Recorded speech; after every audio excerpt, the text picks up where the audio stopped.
This is the section on tourniquet application. So we open up our IFAK and we're going to pull out the cat tourniquet. Ideally, we want to put this tourniquet 2 to 3 inches above a wound, but never on a joint. All right. So if we have a lower arm injury, we're going to go 2 to 3 inches above that. All right. If we cannot find the source of the bleeding for some reason, it's dark or we can't get the clothes off, then we're going to go as high up on the limb as we can, because this is where our arteries are going to run the most shallow and we can capture it with this tourniquet.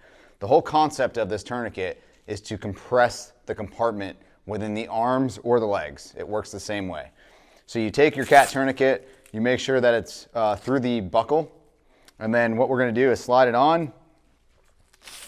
And what the most important part of placing this tourniquet on is make sure your initial bite with this strap is really tight, because if it's not tight enough, when you go to spin your windlass, you're not going to actually be able to create enough pressure to stop the bleeding.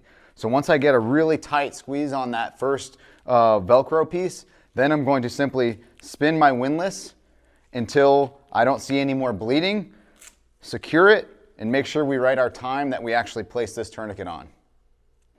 So let's say we have a situation where we have a tourniquet placed on her, but it doesn't seem like the bleeding is controlled.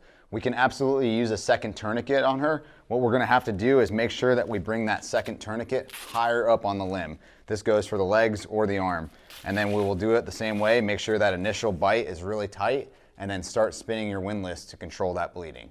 But you can use as many tourniquets as it takes to get that bleeding under control.